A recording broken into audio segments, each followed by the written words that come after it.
My name is Shelley Ray Michelin Smith. I am the Assistant Superintendent at the Newfoundland Labrador Correctional Center for Women located in Clarenville. I began my career, I did the Correctional Officer Training Program at Holland College in PEI. I then completed my on-the-job training at the Labrador Correctional Center, Her Majesty's Penitentiary, and with the parole office here in St. John's. I wasn't sure where I wanted to go with my career, if I wanted to work with parole or go with corrections. In the end, I chose the corrections route. June of 1996, I moved to Clarenville to work. The female center had moved from Stephenville to Clarenville April 1st of 1996. So I ended up moving to Clarenville in that summer, and that's where I've been ever since. So the first 17 years of my career, I was a correctional officer. I then, in my 17th or 18th year, I'm not really sure, the years go by fairly quickly, I became a manager. I became a lieutenant, rank of lieutenant at in the Women's Institution. And then approximately almost 5 years ago, I took a position of Assistant Superintendent at the Newfoundland Labrador Correctional Center for Women. I remember making it to my 5th year and thinking, oh my God, I have 20 years left to retire. And then in 5-year increments, it has just gone by so quickly, and like I said, I'm in my 23rd year and I can retire at 25. But my regular day, I would sign off on staff leave. That would include, like any overtime slips, leave requests, reviewing staff scheduling, making sure that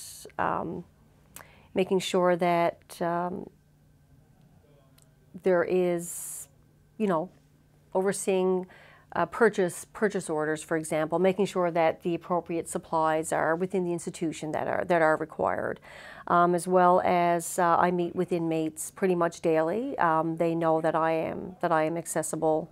My door is always open, so like I do meet with inmates. They submit interview requests, so I meet with them, and that may be personal, like their personal questions. They may just want to have a chat with me. They may have questions about upcoming court appearances, what is like things going on in the institution. For example, they may want a request for extra craft items for simplicity's sake, and they pretty much know that I'm available whenever they need me. What other programs are available?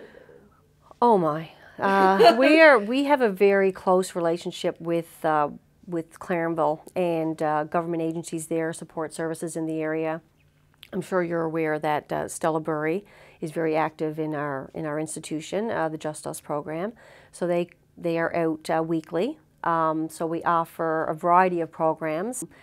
We have Ability Employment comes in to do programming with the offenders. We have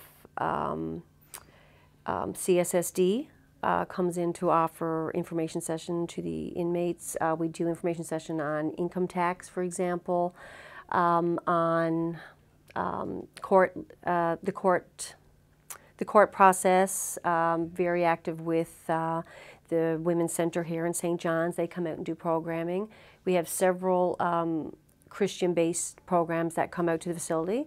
New Life Church in Clarenville, they come in and do programming. We have Life's Healing Choices out of St. John's. New Life, Life's Healing Choices, they travel from here to Clarenville to do programming. We have an exercise program. We have healthy eating. We do resume writing. Have an ABE program for education. We have First Light here, originally the St. John's Native Friendship Center. They come out and do programming with our Indigenous population. Doorways has recently been introduced. They were probably a couple of months ago. So they do the single session clinics with offenders. That's done weekly. We have a psychologist who's there a couple times a week. We have a psychiatrist. We have general practitioner, women's wellness. There's I really should have had a list prepared because we do a lot of programming. We offer a lot of services. Like I said, I'm very fortunate for the working relationship that we have with the agencies in Clarenville. I very much am an advocate for the programming in the institutions, for the staff training. I think that anyone who does become a correctional officer, understanding, the roles and responsibilities associated with the job, that you can have a very rewarding career. I'm not making this, I don't want this to seem like it's all peaches and cream because it's not. I mean, you're dealing with individuals now who have, mental health issues, mental health concerns.